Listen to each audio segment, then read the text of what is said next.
Bismillahirrahmanirrahim. Welcome to the video session of Cantor Publisher. So students, you should have in your hands the textbook of geography, that is the Cambridge Scholar series of Geography 7. In addition to that, you should have in your hands the summer pack of grade 7, and along with that we have uploaded the resource packs of geography for the guidance of teachers, principals and parents. So students, today our SLOs of the chapter number 2, that is denudation, are to describe the causes of rock breakup and to distinguish between types of weathering. So types of weathering, as we have discussed in the previous lecture, what is basically weathering? So now we will discuss the types of weathering. So depending upon the processes, there are 3 types of weathering, that is physical weathering, chemical weathering and biological weathering. So we will be starting discussing what the physical weathering, कि physical weathering क्या है? So basically in physical weathering, the rock disintegrate into small fragments but the chemical composition is unchanged. तो rock की chemical composition change नहीं होती, लेकिन एक rock for example यहां पर आप देख लें, अगर ये इस पोजीशन में है तो ये with the passage of time 2 टुकड़ों में ब्रेक हो जाता है. और किस वजह से? Physical processes. अब ये फिजिकल प्रोसेसेस कैसे होते हैं? So the most common and effective reason for physical weathering is known as freeze thaw और फ्रोस्ट एक्शन. सो फ्रीज थॉ में क्या होता है, या जिसको फ्रोस्ट एक्शन कहते हैं, उसमें क्या होता है? In this process water इंटर्स a rock cavity and freezes. यहां पर आपको नजर आ रहा है कि दिस इज अ रॉक, तो इसकी एक कैविटी है, ये आपको नजर आ रही है. इस कैविटी में क्या हुआ? वाटर जो है वो इंटर हो गया. But as the water freezes it expand and make the spacing wider. तो जब ये फ्रीज हो जाता है तो यू ऑल नो दैट कि फ्रीजिंग की वजह से वाटर मॉलिक्यूल्स का क्या हो जाते हैं? एक्सपैंड हो जाते हैं. तो यहां पर आप देख रहे हैं ये एरिया जो है ये एक्सपैंड हो रहा है. So with the passage of time more water enters and make the cavity more wider. तो जब ये स्पेस मुकम्मल तौर पे खुलता जा रहा है तो उस स्पेस को ऑक्युपाई करने के लिए मजीद पानी जो है वो परकुलेट करके इसके अंदर आ जाता है, which results in breaking the rock. जो रिजल्ट्स करता है किस में? आप देख रहे हैं ये सेकंड स्टेज पे थोड़ा सा खुल गया ये वाला पोर्शन, लेकिन थर्ड स्टेज पे यहां पर ये पूरा जो रॉक है इसमें ब्रेकेज आ गया और पानी नीचे तक पहुंच गया. And in the fourth stage you are clearly seeing कि एक रॉक का पोर्शन दूसरे रॉक के साथ अलग हो गया है. मतलब ये एक रॉक जो है वो स्प्लिट हो गया है 2 रॉक्स में. So it happens in those areas where temperature is below the freezing point at night and increases day time. So this is common in highland areas. तो बेसिकली क्या होता है कि दिन के वक्त टेम्परेचर ज्यादा होता है और रात के वक्त टेम्परेचर कम होता है. तो जब फ्रीजिंग पॉइंट से टेम्परेचर कम हो जाता है तो ये जो वाटर है ये वाटर किस में कन्वर्ट हो जाता है? एट नाइट ये आइस में कन्वर्ट हो जाता है. तो जब दिन होता है, क्योंकि आइस जो है ये क्या है? ये एक्सपैंड होती है, तो इसकी एक्सपेंशन की वजह से आपके पास स्पेस क्रिएट हो जाती है. एंड देन जब दिन के वक्त धूप पड़ती है दोबारा वो पानी में कन्वर्ट हो जाता है. तो टेम्परेचर के डिफरेंस की वजह से आपके पास फ्रीजिंग होती है एंड थॉइंग होती है, और दैट इज वाई आपके पास रॉक टूट जाता है. यहां पर एक अनदर एग्जांपल आपके पास मेंशन है. ये देख लें कि वाटर फिल्ड क्रैक, ये एक क्रैक है पत्थर में, लेकिन ये क्या हुआ? ये फिल हो गया पानी से. बट जब ये फ्रीज हो गया तो ये थोड़ा सा मजीद खुल गया, एक्सपेंशन हो गई. And in the third stage ये देख लें कि ये रॉक जो है ये ब्रेक हो गया और आपके पास 2 फ्रैगमेंट्स जो है वो रॉक के आ गए. So basically this is what we call as physical weathering. The next one is, यहां पर अब आप देखें, the other important reason is the temperature variation. जिस तरह मैंने डिस्कस किया कि टेम्परेचर जो है वो वेरी करता है, दिन के वक्त टेम्परेचर ज्यादा होता है, रात के वक्त टेम्परेचर कम होता है, फ्रीजिंग पॉइंट तक चला जाता है। So it is evident that increase in temperature produce thermal expansion. मैंने आपको कहा कि थर्मल एक्सपेंशन होती है टेम्परेचर की इंक्रीज से, और रात के वक्त जो पानी है जब वो आइस में कन्वर्ट हो जाता है, वहां पर वाटर की जो एक्सपेंशन होती है, जो आइस के फॉर्म में होती है, वो भी एक्सपेंशन क्रिएट करती है। So in area such as deserts, सहराई इलाके में temperature is very high during the day due to which rocks can expand. So दिन के वक्त डेजर्ट्स में क्या होता है, टेम्परेचर ज्यादा होता है, और इसकी वजह से आपको ये वाला नजर आ रहा है कि breaking down of rock due to temperature variation, आपके पास ये रॉक जो है ये दो पोर्शंस में डिवाइड हुआ है। सो एट नाइट, रात के वक्त टेम्परेचर में ड्रॉप एंड दस the rocks contract. This continuous expansion and contraction exerts stress on the rock, and resultantly cracks are formed, causing pieces of the rock to fall away. So the physical weathering also occur due to running water, wind, etc.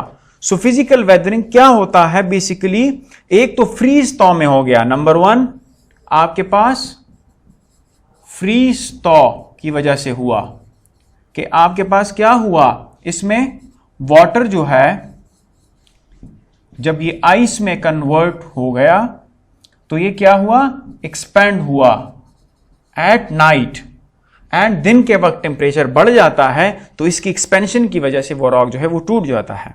The second one is due to temperature variation. तो ये कब होता है, ये different climatic condition में होता है। जैसे डेजर्ट में क्या होता है, डेजर्ट में अभी हमने पढ़ा, डेजर्ट में दिन के वक्त ए डे क्या होता है, हाई टेम्परेचर होता है, और एट नाइट लो टेम्परेचर। अब यहां पर पानी नहीं है, लेकिन हाई टेम्परेचर की वजह से ये रॉक जो है ये एक्सपैंड होता है, और रात को चूंकि ठंड पड़ती है तो ठंड की वजह से ये कंट्रैक्ट होता है। सो this is another cause of what, of physical weathering. Another cause is that is कि पानी बहता है, उस रनिंग पानी की वजह से या विंड की वजह से भी आपके पास जो है वो रॉक जो है वो ब्रेक हो सकता है। The next one is chemical weathering.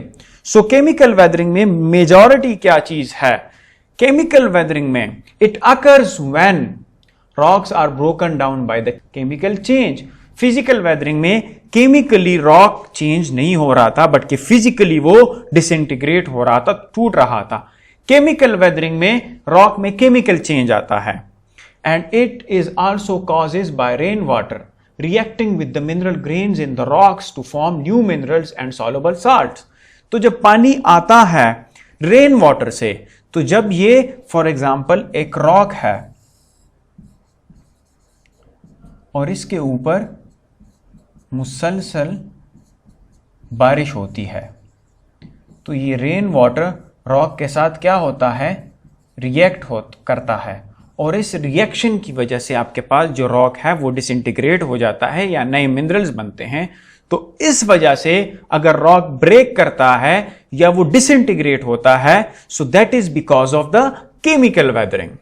Chemical processes need water and occur more rapidly. इसको पानी की जरूरत होती है, तो रेन वाटर क्या होता है, एक आपके पास अपॉर्चुनिटी है किसकी, वाटर की। So when fossil fuels such as coal, gas and gasoline are burned, they release gases. These gases combine with the moisture in the air to form different acids, and thus the resulting rainwater is more acidic than normal.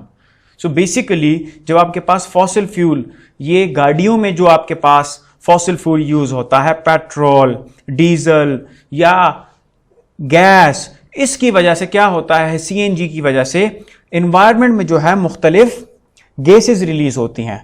तो जब ये gases rain water के साथ react करती हैं तो ये rain water acidic बन जाता है, एसिड बन जाता है। तो जब ये एसिडिक पानी जो है ये जब रॉक पे पड़ता है तो ये रॉक को कमजोर करता है, तोड़ देता है, इसमें खाली खाली स्पेसेस बना लेता है। तो such type of rain with the composition of these acids is called acid rain। And यहां पर इस इमेज को आप गौर से देखें, इसमें आपको नजर आ रहा है ये जो स्पॉट्स हैं ये क्या हैं, ये एसिड रेन की वजह से आपके पास बने हैं। And this is basically called as chemical weathering, कि जब आपके पास एसिड रेन इस पे हो रहा था। एसिड रेन किसे कहते हैं? जब आपके पास रेन वाटर के साथ एनवायरमेंट में एसिड्स मौजूद हों, एसिडिक बन जाता है ये रेन। क्यों? बिकॉज ऑफ द मुख्तलिफ केसेस जो आपके पास एनवायरमेंट में परकुलेट कर रहे हैं, मूव कर रहे हैं, वो जब रिएक्ट करते हैं और ये जब पानी जो है एसिडिक बन के नीचे गिरता है, तो ये कंडीशन इस पत्थर की आपको नजर आ रही है, इन रॉक्स की ये हो गई है। So old buildings whether by chemical reactions caused by acid rain. Old buildings भी इस तरह रिएक्ट करते हैं पानी के साथ, एंड दैट इज वाई वो भी जो है डैमेज होते हैं। Historical monuments also get in bad shape due to chemical weathering. यहां पर आपके पास स्टेच्यू ऑफ लिबर्टी है of United states.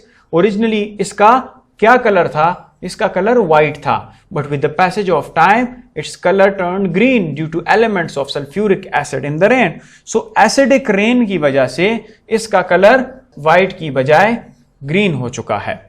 The degree of chemical weathering depends on the type of the rock। ये रॉक की composition पे भी depend करता है। अगर लाइमस्टोन है, जिसको हम चूना कहते हैं, वो मोर क्विकली केमिकली वेदर्ड होता है देन ग्रेनाइट। ग्रेनाइट जो रॉक है उसकी केमिकल कंपोजिशन ऐसी है कि वो जल्दी पानी के साथ रिएक्ट नहीं करता, और लाइमस्टोन जल्दी रिएक्ट करता है। तो ये सिर्फ एसिडिक पानी पे डिपेंड नहीं करता, बल्कि ये रॉक की कंपोजिशन पे भी डिपेंड करता है। Other factors such as temperature also play a role as the chemical reactions occur more quickly in areas of high temperature। तो जब आपके पास टेम्परेचर हाई होता है तो वहां पर भी रिएक्शन तेज होता है, and that is why chemical reaction जो है जब तेज होता है तो केमिकल वेदरिंग ज्यादा होती है। तो हम सम अप करते हैं, द फर्स्ट वन इज क्या होता है कि जब भी आपके पास केमिकल रिएक्शंस होते हैं पानी और रॉक के बीच में, उसकी वजह से अगर एक रॉक जो है वो ब्रेक होता है, उसमें खाली स्पेसेस बनते हैं, उसको हम केमिकल वेदरिंग करते हैं। और सेकेंडली पानी जो है, जो रेन वाटर है, वो एसिडिक होने के साथ साथ रॉक की कंपोजिशन भी डिपेंड करती है। Again there is a rock statue in the Italy completely disfigured by chemical action of the rain. ये आपको नजर आ रहा है, ये इसमें मुख्तलिफ कलर्स आपको नजर आ रहे हैं। ये किसकी वजह से? ये केमिकल वेदरिंग की वजह से। The next one is biological weathering. आपने फिजिकल वेदरिंग पढ़ा कि फ्रीज तौ से और टेम्परेचर वेरिएशन से या रनिंग वाटर से आपके पास रॉक डिसइंटीग्रेट हुए, this is called physical weathering. Then chemical weathering, मुख्तलिफ केमिकल्स की वजह से, एसिडिक रेन की वजह से, रॉक की कंपोजिशन की वजह से केमिकल वेदरिंग हुई। Now biological weathering. In biological weathering, animals, plants and microbes are responsible for weakening and subsequent breaking away of the rocks। यहां पर एनिमल्स भी रिस्पॉन्सिबल हो सकते हैं, प्लांट्स भी, एंड डिफरेंट माइक्रोब्स। यहां पर आप देख रहे हैं कि एक पौधा जो है, एक दरख्त जो है, वो रॉक को यहां पर क्या कर रहा है? रॉक को डिसइंटीग्रेट कर रहा है। So basically trees and many other plants grows inside the cracks of the rock and buildings।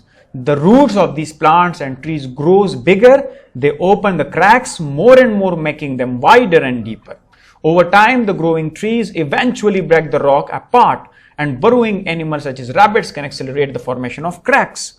तो बेसिकली यहां पर भी इस इमेज में आप देख रहे हैं कि एक पौधा जो है वो यहां पर रॉक को जो है वो दो टुकड़ों में तकसीम कर रहा है, एंड मुख्तलिफ रैबिट्स जो हैं वो भी जब डिग करते हैं सरफेस ऑफ द अर्थ में, तो वो भी आपके पास वेदरिंग जो है वो कर रहे हैं। सो एनिमल्स या प्लांट्स की वजह से जो आपके पास वेदरिंग होती है, डिसइंटीग्रेशन होती है रॉक की, उसको हम किस कैटेगरी में लाते हैं? बायोलॉजिकल वेदरिंग में। Now there is homework for today's lecture. So summer pack में आपका जो होमवर्क है that is number 1 question, during freeze thaw what is the phenomena which helps in disintegration of rock। कौन सा फिनोमेना है कि freeze thaw में वो रॉक को तोड़ने में हेल्पफुल हो सकता है, वो अभी हमने पढ़ा है। The next one is how rain water causes chemical weathering. So पानी जो है जो रेन की वजह से आता है वो किस तरह केमिकल वेदरिंग कॉज करता है, अभी हमने पढ़ा. The next is your homework from the book. And here are some of the multiple choice questions, MCQs. Number 1 is chemical weathering happen because of what? Burning of fuel, fossil fuel, fertilizer, pollution, gravity. You have to mark the right answer. The second one is freeze and thaw is a process of dash dash dash dash. Mechanical weathering, erosion, mass wasting, chemical weathering. That is very easy, अभी हमने पढ़ा. Acid rain is an agent of, किसका agent है? Chemical weathering का, mass wasting का, erosion का, या physical weathering का. Very easy. The next one is in biological weathering the agent of denotation is, या the agent of weathering is because denotation is caused by weathering microbes, plants, animals या rainfall. कौन सा इसमें जो है responsible होता है बायोलॉजिकल वेदरिंग में? Monuments are victims of what? Erosion, mass wasting, weathering, physical weathering. So this is your homework. The next one is the homework from your book is to write the brief answer of the following questions. The first question is you have to list factors responsible for weathering. कौन कौन से factors हैं जो weathering के responsible हैं? And you have to name the different types of weathering. That is very easy. The next one is the comprehensive answer. You have to describe in detail the different types of weathering that I have already discussed in this lecture. So thank you for today's lecture. See you in the next lecture. Allah Hafiz.